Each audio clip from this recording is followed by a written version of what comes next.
Can I come in? Am I allowed to come in? Hey. What is going on? How are you? Yeah. How many founders are in this space right now? Right now, there's only probably 4 founders. How many people in the portfolio?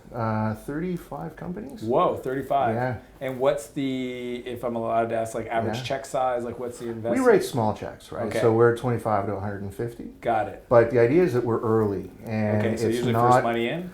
first or right after friends and family. They've kind of have problem solution fit. Yeah. And we look at it and say, is this something that we can actually help with? Yeah. Because we want to be value add. And how does the management team work? Like, how do you guys, you run go-to-market? Correct. And then there's the investment, like what is all the services that you support companies in? So on the go-to-market side, all I care about is revenue, right? We care about, is your product going to solve a problem that people are willing to pay for? We started as a finance group, right? So Jason Burke was the CFO for Cognos through the acquisition with IBM. It was Ottawa's biggest acquisition. Yeah. So he had a good following. Everybody wanted to work with him, but no one can afford him. So he tried to recreate the Cognos experience and the vibe and the culture, and it's really difficult to do. So he said, I'm going to have to just build it myself. So that's what he did. He brought some of his crew together and started working with other like-minded CFOs and started hiring themselves out at a fractional basis. So, and then your background was building, you've done a couple companies. What give us the 30 seconds on that. Well, I was an entrepreneur locked within, the big enterprise companies like OpenText and IBM. Okay. And banging my head trying to change things. And I said, I'm out. I got to go do it myself, and started a few different companies. Where I met you in San Francisco was I was out pitching. Was that the C100? That was C100, yeah. Yeah. Yeah, that was a lot of fun. And the company was called? Open Era. Yeah. Yeah. And I think we reconnected at Startup Festival. We did. Yeah. And then shortly after was the acquisition. Yeah. It was not too far after that. Yeah. Cool. So it was a your typical startup ride. It was up, it was down, it was. Yeah. And did you raise money for that company? Just $1 million. Okay, cool. Yeah, it's funny how you say just $1 million. Million's real money. I know. You know what I mean? Like in today's world, it's like, what'd you raise? $65 million. Well, you hear about some of the companies raising today. How did you raise $1 million's that much? $1 million. It's $1 million. Yeah. And it was $1 million Canadian, which is actually harder to do, right? Way harder. So it was, but that whole experience was phenomenal. It was fantastic. And I've got the bug. Like, I call myself a recovering entrepreneur because I can't. There's a vibe. Yeah. There's a feeling. It's actually definitely. There's some people that get addicted to it, and it's super neat. And then since then, is this what you did after? So I went in as the kind of COO on demand for a few different companies. One of them was called the Printo out in Fredericton. Okay. And that was a great technology that I just fell in love with because they were actually monitoring Open Era for a while, and they were doing very similar things to what Open Era was doing. What was it called? A Printo. Okay. And I ended up, trying to get them to be acquired by Box and OpenText, and got a couple of offers on the table, and it was a really exciting time. But this has happened a few times in these engagements where I'm an enterprise guy, I'm unabashedly so, and the company decides to go in a consumer direction, I'm out. I can add no value to you. Dude, I'm a B2B SaaS guy, and if you move out outside that space, I'm done. So you want to go marketplace, I can't see you. Yeah. Even though I built a market, I know the pattern that wins. Yeah. And I like that it's revenue. Yeah. Right. It's not exactly. So the other one that I helped build was Massive, Massive IO, and we launched that in Amsterdam last year, and we validated the product. We went from product ideation to a brand, a market, a position where we were able to actually take 5 credit cards on the show floor and build a $1.25 million pipeline. It was pretty exciting, and validated the product. So that's still a going concern. That's so. I think originally you emailed just the last video I put out, everything in power. What can I do to? I'm like, I want to be as helpful as possible. Sure. What do you? The things that I struggle with are being an entrepreneur and like being so passionate and diving in too deep sometimes with other entrepreneurs, and trying to help them, sometimes to my detriment. Well, that's a great topic because as somebody that coaches these types of entrepreneurs, it's tough for me because I think there's different types of coaches. There's some that all they do is ask questions, and that's called the Socratic coaching method. And I've hired a couple of those coaches in the past, and it's great because it's very reflective, and you kind of come to your own conclusion. And then I would say on the other spectrums, there are those that are very prescriptive, which I definitely lean more towards that. I've learned to kind of find some middle ground. And the challenge that I've experienced is many times you believe in them more than they believe in themselves. That's actually really, really true. And that's probably the frustration, right? Yeah. So what happens at that level is, the way I think about it is, we always have to go back to mindset. And what I mean by that is everybody's getting 100% of the mindset that they have today. So like, I believe that everybody's getting 100% of who they are today. Okay. But it's the mindset ceiling. And what happens is that you have a different view, and it could be and it could be just around that specific department or strategy. And it's frustrating because you're like, why don't you see it my way? But it's because they have a belief system that won't allow them to. Very interesting. You're right. Yeah, so it's kind of like, now that I've learned that about my clients, then what I do is I try to coach them to change the beliefs, not sell them on the tactics, because that's the part that's missing. No, absolutely. But how do you do that, right? Getting somebody to change their belief system is a long road. That's not a not a half hour. It can session, and it can't be. Yeah. Right. Here's an example. Questions are powerful. Yep. So I was coaching one of my clients the other day, very successful, $6 million ARR SaaS business, and I knew the move they needed to make, and I could have asked them a ton of questions and blah blah blah. But the question I asked them that got them there faster was, if somebody bought you tomorrow, what's the first thing they would do? And he goes, they would do this. Awesome. What's the second thing they would do? They would do this. And I go, why would they do those two things? Because of X, Y, and Z. Awesome. What stopped you to this point to do 1 and 2? Yeah. Oh yeah, fantastic. They're like, oh no. They're like, you're so right. And I've known this for 3 years. Yeah. Now they were successful, but at the end of the day, they want results, and they were essentially handicapping themselves. Yeah. And I see that every day. Yeah. Every single day. So you got to ask yourself, and I got this as a variation from the guy that wrote High Performance Output, the founder of Dell, if you remember, Andy Grove. Andy Grove wrote an incredible book in the 1980s, of all things. It quite possibly could be one of the first few management books. Really? Yeah, High Performance Output, and in it, the question they would ask themselves as a leadership team at the executive level was, if we hired somebody to come in here to run if I were to get fired and somebody would come in to run my job, what's the first thing they would do? Mm-hmm.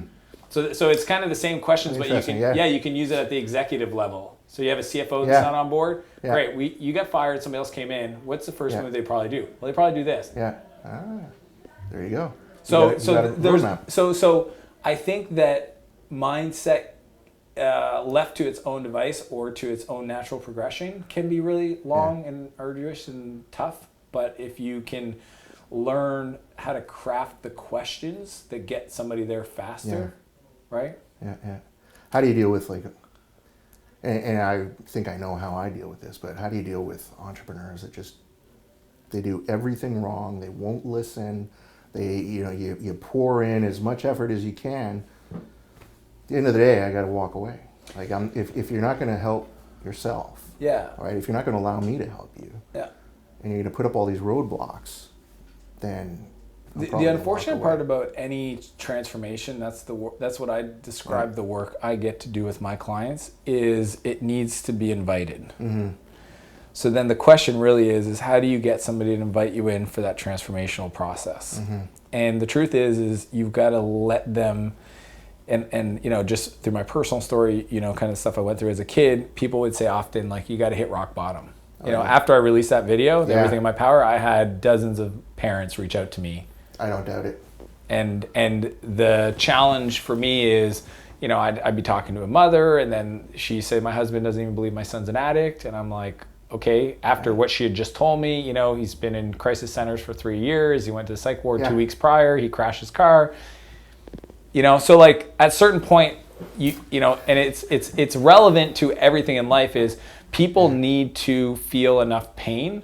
So bringing this back to the startup world, what I do is I say, totally cool, let's just agree on certain numbers that we think that we should be moving forward. And usually by setting the foundation and the targets, they'll feel that pain on a weekly basis to the point where they don't get results, and then they go, how do I do this? Yeah, well, there's a line, right? They either say, how do I do this? Or they get their back up and they don't want, because I haven't actually been invited in. Right? Well, and that's why because they think they know it. Yeah, but if they didn't invite, if they didn't really, like, they could say, okay, help me, but not really want that. Yeah. Then the first thing is let's figure out what success looks like. Yeah. These 3 things, let's measure them week over week, and like, I'll just 100%. Call you up and we'll figure out where we're at. Because then that way it's, it's back to, it's not you, it's them. So like it's negotiating with them, like what needs to be true for success to be real in your world, and you define it, and that's great. And I think those are great metrics. Great, then what do you think we should be doing over the next, 3 months? And let's just break down on weekly targets. Yep. And we both agree that if things don't trend in that way, then there's a conversation to have. And they usually come to a point where they go, you're right. Yeah. And if they don't, then that's okay too. No, I mean, everybody. It's okay for us. Yeah, right? and the way I look at it is everybody's on their own journey, and I have a few rules that I learned from my buddy Jason about who an ideal customer is. One of them is they know they have a problem and they believe that you have the solution. Well, yeah, if they don't, they have to be coachable as well. There's a ton of stuff, right? Yeah. But I mean, if you think about just that high level, they know they have a problem. So, okay, I have a problem.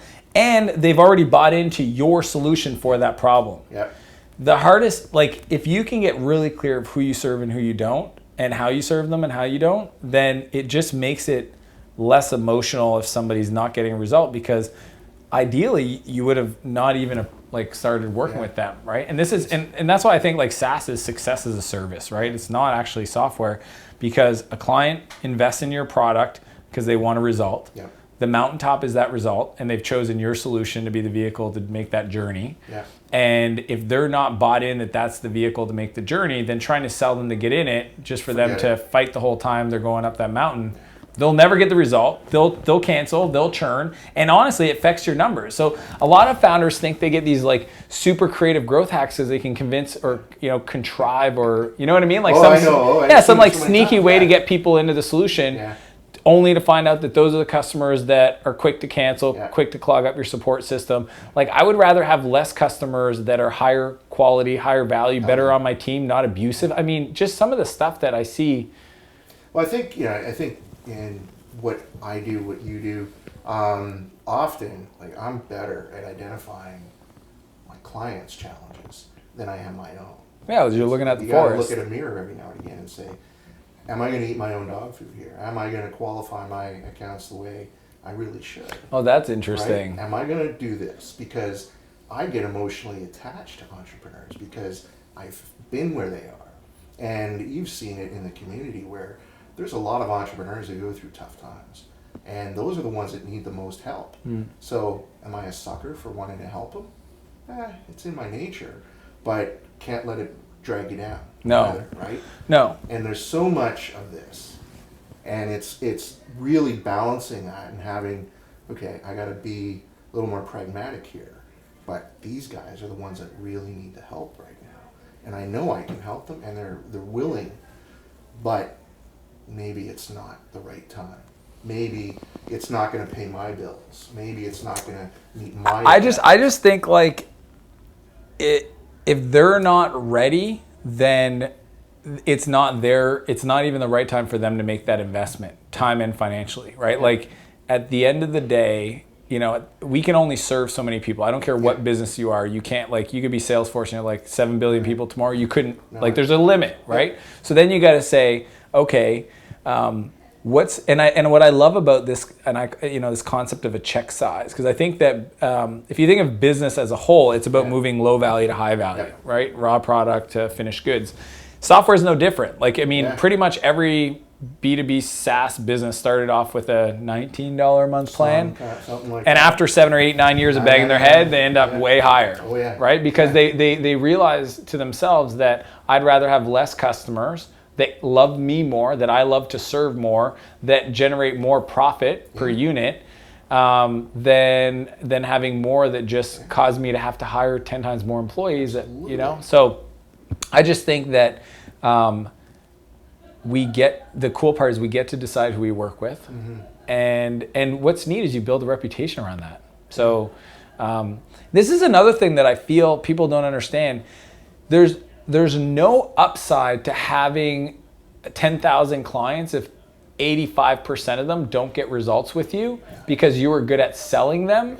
No. And then having 8,500 people running around saying this isn't good. My brand goes away. Isn't that interesting? Oh yeah. Like absolutely. Most people, because I see people do this all the time. They're like, I'm going to do this for free for my buddies. It's like, no.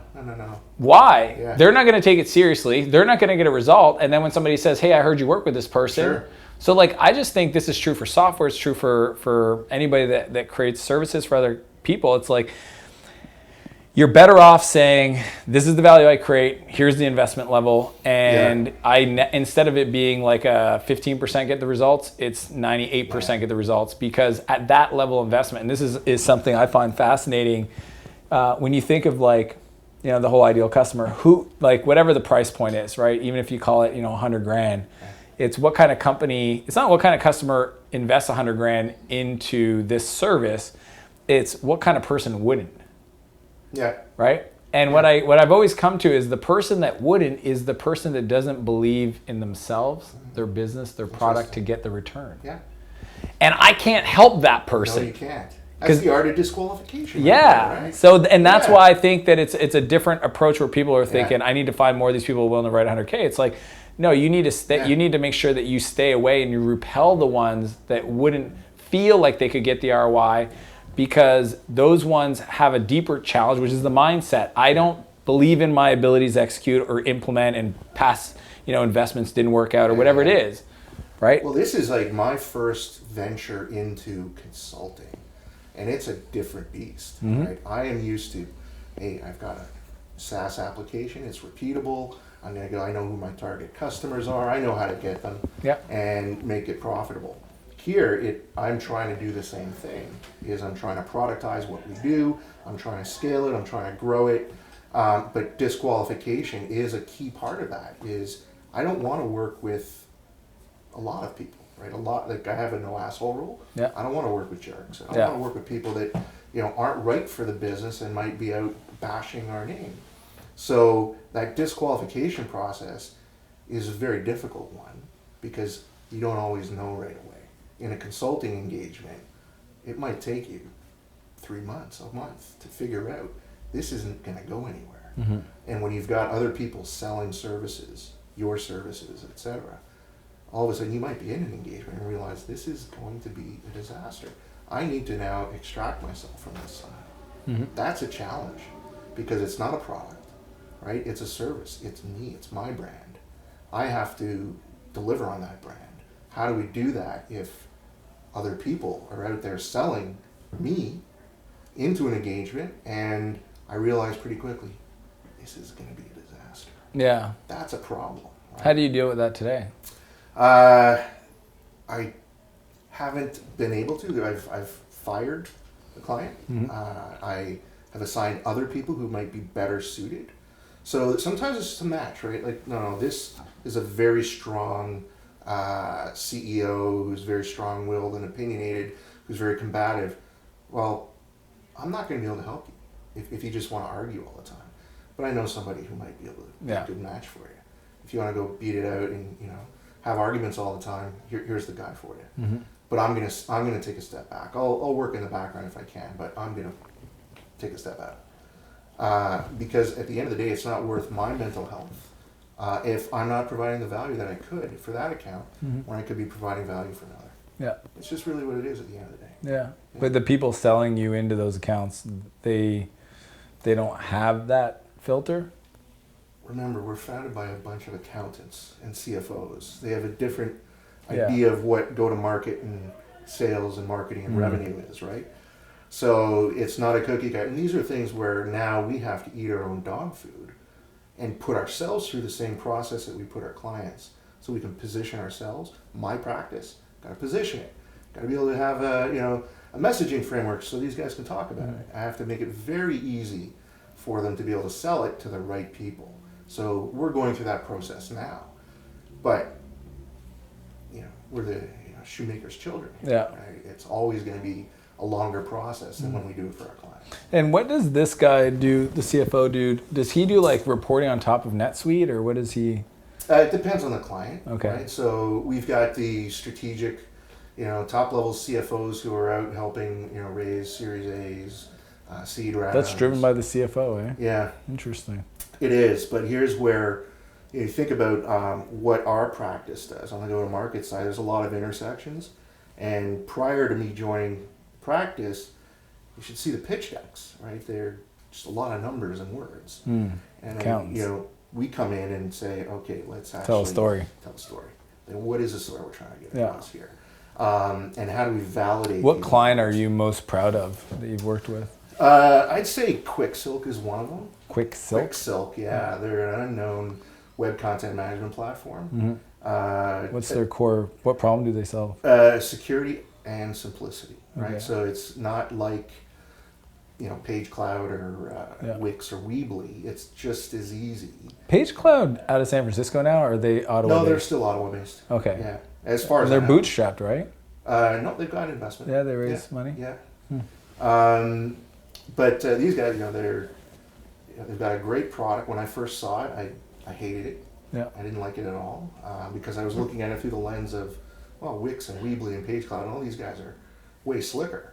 But then my background with OpenText and web content management at the enterprise level, realizing, okay, wait a second. And he walked me through, the CEO, Gary, walked me through all of the features and the security requirements. And the World Bank is one of his accounts.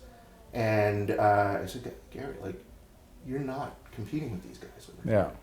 You got to be competing over here. Yeah. And you can win. Documentum space? It's like from WordPress, Joomla, and all of those open source solutions, which is like a huge percentage of the internet. Yeah. To, okay, well, there's the Documentums, the OpenText of the world, and Oracle and Adobe. All require huge technical investment, implementation time, integration. We used to sell $1 of services for every $1 of licenses, right? And he's got something that can bridge that gap. It's not going to compete head-to-head at the top level yet, but he's got something that can get there. And he can solve the security problem for any company or government or organization that has a higher than normal security need. Why they integrate with two-factor better? Or? It's an all-in-one architecture. It's been built for security from the ground up. It's unlike open source. There are very few penetration points. Yeah. And with one of their partnerships, they're hosted on a platform that guarantees data sovereignty. Yeah. And my other client, Massive, can guarantee data sovereignty in transit. Okay. So all of a sudden, you got a very sophisticated solution that will.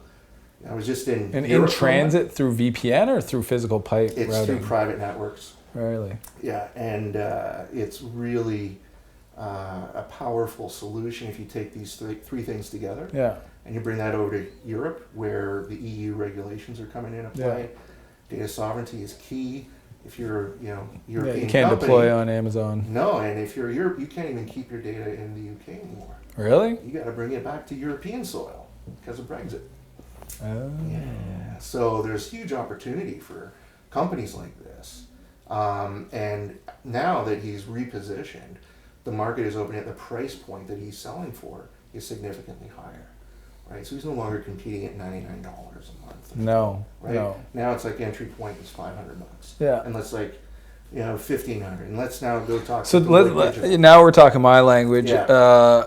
So talk to me about his. So what's the go? Does he have salespeople? Does he have? No. So here, actually, this is a really interesting one because he's struggling with funding. Right, he's in Canada. Yeah. And his metrics, he went from becoming primarily a service organization that tried to productize to a consumer-like product. Yeah. To me going in and saying, "Stop!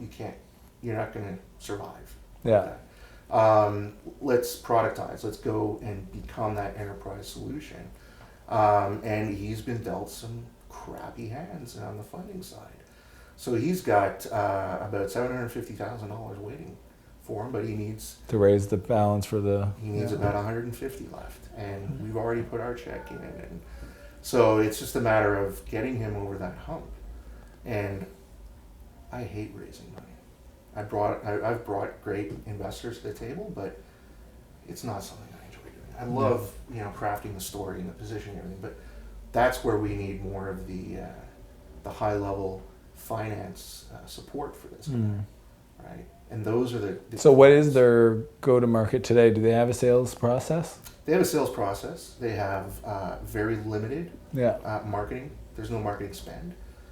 There's no salespeople. Is it? Oh, right? So he's doing all the sales he's demos? Doing it all himself. Yeah. Right? So he's just at like 20K MRR now. And that's going from practically zero about 9 months ago. Yeah. So he's doing a great job. But the investment community, I was at a recent angel event, and I saw saw 3 pitches, and I was blown away. Like, why are these companies pitching at an angel event? These were Series A ready companies. Yeah. But here in Ottawa, and I don't know what it's like East Coast, but the bar is like they're looking for 50,000 MRR. For an angel group, that doesn't seem to make sense. No, I think the angel groups are confused is what's happening. Confused. Yeah, I don't think they understand what angel really means. I mean, these are Series A and they're professional investors, not high net worth guys. So what are they raising at? What would that company raise at the angel? Are they trying to do $1.5 million? At the angel no, they're group? just trying to get, right now, they need 150. No, not this one. The ones that were doing it at the angel group. No, they were raising like 500, 750. Really? Yeah, it was. So even they're wasting their time. Big time. It was a big disconnect. I didn't quite understand what was going on. You should be raising $4 or $5 million. Yeah. And instead they're doing a dog and pony show. Not only that, I was there. I was invited, and they presented me as this particular angel group success story. And I'm like, wait a second, you guys didn't invest in me. How am I a success story? All of a sudden, Open Air is a success story for a bunch of different groups locally, right? But they weren't investors? They never invested. Just because you're a local example of a company that raised money? I'm in their portfolio. No. Yeah. Really? Yeah. Were they an investor in a fund that you raised money from? Nope. Weirdo. One of their members had invested in me separately. But it wasn't through their network. No connection whatsoever. That's so funny. Yeah, it's a game, right? Yeah, So. we've definitely kind of kiboshed a lot of the angel groups. I mean, there's just, obviously there's a different network. I actually love fundraising, which is weird. Really? I just love it because honestly, I mean, this is my approach, and it's true for exiting too, is I truly believe that the investors don't have a job unless I raise money. Yep. And they would be lucky to have me in their portfolio. So I love telling that story. Absolutely, and that is the mind shift that has to happen with some of these the entrepreneurs too. Oh yeah, don't go begging for money. No. Like, come on, man. Like, no, they need you. Yeah. Shopify, right? Great success story locally. Yeah. They didn't get any money in Ottawa. Yeah. Right? So, these are the things that are keep me up at night, and I'm not the owner of the company. Yeah. That's not right. But it's that passion because you see what the entrepreneur, and this is, I think, also part of the role I play here, is I'm the only ex-CEO, right? I'm the guy who founded a company, raised money, put way too much of my personal money into it, knew what it felt like to wake up with the cold sweats in the middle of the night. So I can connect with an entrepreneur at that level. And sometimes that's that connection where you're never going to be able to explain that to an angel or somebody else who's never done that before. Right? Yeah. So when I'm working with them, this is in the back of my mind. It's almost like I'm it's almost like PTSD, and I'm like recreating this scenario in my head. I'm like, I'm going to save you from this, and we're going to do something differently. But at the end of the day, I understand what their pain is, and we know how we can address it. And we're going to address it in a no bullshit way. Yeah. And that goes to one of my commitments to entrepreneurs everywhere, which is I'm going to just be brutally honest with, you know, what I've done in the past and the mistakes that I made. You know, I'm not going to play the success theater with these guys. I'm going to tell them, you know, what it was like selling my company and not having alignment and the depression afterwards, and, you know, seeing your baby get, you know, bastardized, just rebranded into something awful. And so you see, like, these are the things that an entrepreneur, you know, expects me to just talk to them about. I had an exit, man. It was great. It was awesome. You know, you should do it too. But it's not like that, right? There's all these ups and downs. Yeah.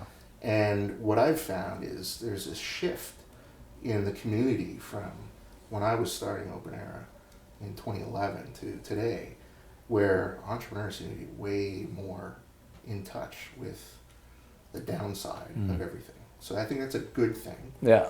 Right? And we seem to be more supportive and honest with each other. I don't know if you've seen the same thing, but, you know, since I think we talked at our last lunch, but since I got my tattoo, because my son went through some issues, and he struggled with depression and suicide attempts. Since I got the tattoo, it has opened up so many entrepreneurs coming up to me and talking to me about their deepest, darkest times. People I work with, people I've worked with in the past, it's coming out of the woodwork.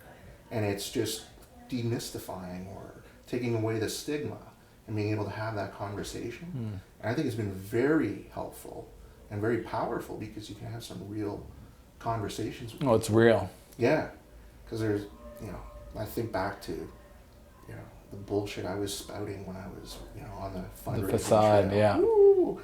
Man, I was a big man on campus for a while there, you know, and behind the scenes, it's a different story. Totally. But you have to be able to have those conversations now, because there's real consequences, and we've seen some of that.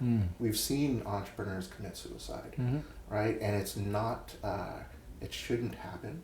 There's no way to 100% prevent it, but to be able to have those conversations and at least say you're not alone. There are other people out here who've gone through this stuff. Let's talk, and how can I help? That's all we can do, and I definitely see more of that happening. So to me, that's a real positive that I'm seeing in the startup community. I don't know if that's everywhere, but I definitely see that here in Ottawa. Got it.